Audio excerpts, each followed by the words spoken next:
सदियों पुराना मानव इतिहास को अगर देखा जाए तो हमें ये पता चलता है कि मानव को मांस खाने की आदत बहुत पुराना है। सदियों पहले से ही इंसान मांस को अपने प्राथमिक भोजन के रूप में खाते आ रहे हैं। आज भी इस दुनिया में मौजूद 90% से ज्यादा लोग मांस खाने को पसंद करते हैं, लेकिन आजकल हमारा ये आदत हमारे लिए बहुत ज्यादा नुकसानदायक साबित हो रहा है।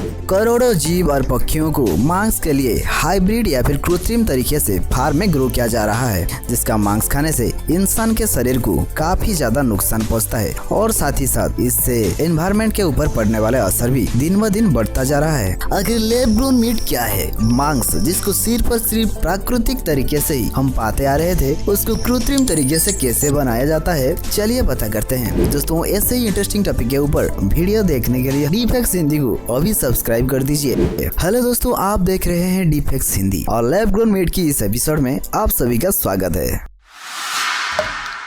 दोस्तों, आप सबको ये जानकर हैरानी होगी कि इस दुनिया में हम इंसानों के द्वारा हर साल लगभग 36 करोड़ 50 लाख टन तक का मीट खा लिया जाता है। इससे आप सोच सकते हैं कि इतने बड़े मात्रा में मीट की जरूरत को पूरा करने के लिए हर साल कितने जानवर या फिर पक्षियों की जान जाती होगी और इन जानवर या फिर पक्षियों की फार्मिंग करने पर वातावरण पर कितना नेगेटिव इफेक्ट पड़ रहा होगा। इस समस्या का समाधान निकालते हुए साइंटिस्ट ने लैब में मीट ग्रो करने की तरीका खोज निकाला है, जिसे कल्चर मीट या फिर लैब ग्रोन मीट के नाम से जाना जाता है। सबसे पहले इस टेक्निक को 2013 में खोजा गया था। लंदन की एक लैब में दुनिया का सबसे पहला कृत्रिम मीट से बनाया हुआ बर्गर को खाया गया था। तब से लेकर आज तक साइंटिस्ट इसके ऊपर काफी सारा खोज कर रहे हैं। सबसे पहले जान लेते हैं कि लैब ग्रोन मीट को बनाने के लिए क्या क्या इस्तेमाल में लिया जाता है और कैसे इसको लैब में ग्रो किया जाता है।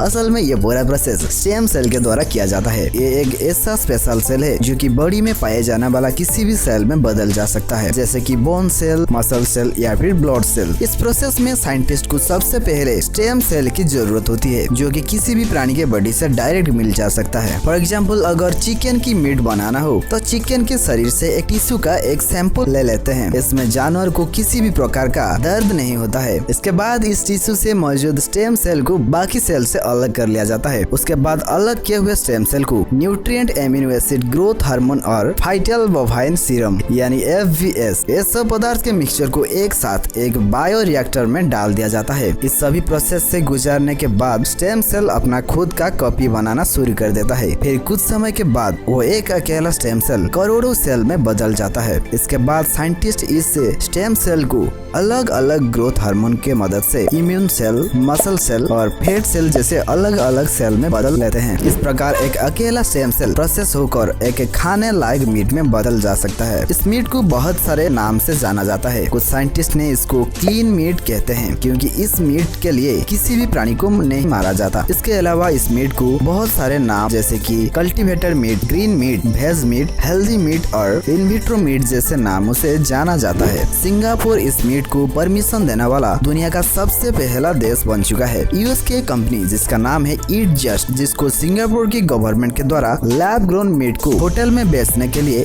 अप्रूवल मिल चुका है। आज के समय में सिंगापुर में ऐसे बहुत सारे होटल मौजूद है जहां आपके टेबल में लैब ग्रोन मीट मिल सकता है। लेकिन वेट, ये सब प्रोसेस के बारे में जानकर आपको लग रहा होगा वैज्ञानिकों ने बहुत बड़ा खोज कर डाला है, जिसकी वजह से न सिर्फ पृथ्वी पर पड़ने वाला कार्बन एमिशन के कमी आएगी, बल्कि करोड़ों जानवर के भी जान बच जाएगी। लेकिन आपको ये जानकर हैरानी होगी कि लैब ग्रोन मीट असल में एनिमल फ्री नहीं है। इस कल्चर मीट को बनाने के लिए जो FBS सीरम का इस्तेमाल किया जाता है, वो सीरम इतना आसानी से नहीं मिलता है। इस सीरम को जानवर के गर्भ में बढ़ रहे बच्चे के खून से बनाया जाता है। ये प्रोसेस बहुत ही दर्दनाक प्रोसेस होता है। इस पशु शावक के शरीर से खून को निकाल लेने के बाद उसके जान चला जाता है। इसके बाद इस खून को एक खास किस्म की प्रोसेस से गुजारा जाता है। उसके बाद बनता है पावरफुल FBS सीरम। ये सीरम को बायो रिएक्टर में सेल क्रिएटिव एनवायरनमेंट को क्रिएट करने के लिए यूज किया जाता है। ये सीरम इतना पावरफुल है कि किसी भी तरह की मीट इस सीरम के संपर्क में आते ही वो ऑटोमेटिकली ग्रो करने लगता है। FBS जितना पावरफुल सीरम इस दुनिया में शायद अभी तक नहीं बना है। दरअसल इस सीरम के अंदर 18,000 से ज्यादा प्रकार के प्रोटीन और 4,000 से ज्यादा प्रकार के मेटाबॉलाइज्म मौजूद है, जिसको किसी दूसरे सीरम में नहीं पाया जाता है। अभी के बाजार में 1 लीटर FBS इस सीरम का प्राइस $700 के आसपास ही है। इसीलिए सेल को ग्रो करने के लिए FBS सीरम को सबसे इम्पोर्टेंट कंपोनेंट माना जाता है। गुड फूड इंस्टीट्यूट की एक रिपोर्ट के अनुसार 1 किलो लैब ग्रोन मीट की प्राइस लगभग $2000 से ऊपर है, जो कि नॉर्मल मीट के प्राइस के तुलना में 1000 गुना ज्यादा है। इसको अगर इंडियन करेंसी में कन्वर्ट किया जाए तो लगभग 1.5 लाख रुपया होगा। तो एक बार सोचिए, आप बाजार में मीट लाने के लिए गए हैं और एक तरफ 1 केजी मांस का दाम 800 रुपया है और एक तरफ 1.5 लाख रुपया, तो आप किसको खरीदेंगे? इसीलिए लोग लैब ग्रोन मीट से ज्यादा पुरानी तरीके से मीट को खाना पसंद करते हैं। हमारे देश में भी एक दिल्ली बेस्ड कंपनी है जिसका नाम है क्लीन मीट, जो कि कल्चर मीट का ऊपर रिसर्च कर रहा है। दोस्तों, आपको क्या लग रहा है आने वाले दिनों में ये फ्यूचर मीट के रूप में डिमांड को फुलफिल कर पाएगा कि नहीं? वैज्ञानिकों के मानना है कि इस लैब ग्रोन मीट के प्रोडक्शन कॉस्ट को कम कर पाना नामुमकिन है, क्योंकि इस प्रोसेस से लगने वाले हर एक सीरम की प्राइस बहुत ज्यादा है। जब तक साइंटिस्ट इस मीट को बनाने की कोई आसान तरीका ढूंढ नहीं लेते, तब तक इस मीट के आविष्कार का कोई भी मतलब नहीं होगा। इस मीट को बहुत सारे लोगों खाना पसंद नहीं करते हैं, उन्हें ये मांस अजीब लगता है। दोस्तों, अगर कल से ये मीट आपके घर के पास में बाजार में सस्ते दाम पर मिलेगा, क्या आप उसको खाएंगे? क्या इस मीट को खाना चाहिए या फिर नहीं? इसके बारे में आपको क्या कहना है, प्लीज हमें कमेंट में जरूर बताइएगा। दोस्तों, आपके लिए वीडियो बनाने में बहुत ज्यादा मेहनत लगती है। अगर वीडियो अच्छा लगा हो तो एक लाइक जरूर कर दीजिएगा और ऐसे ही वीडियो देखने के लिए हमारे चैनल को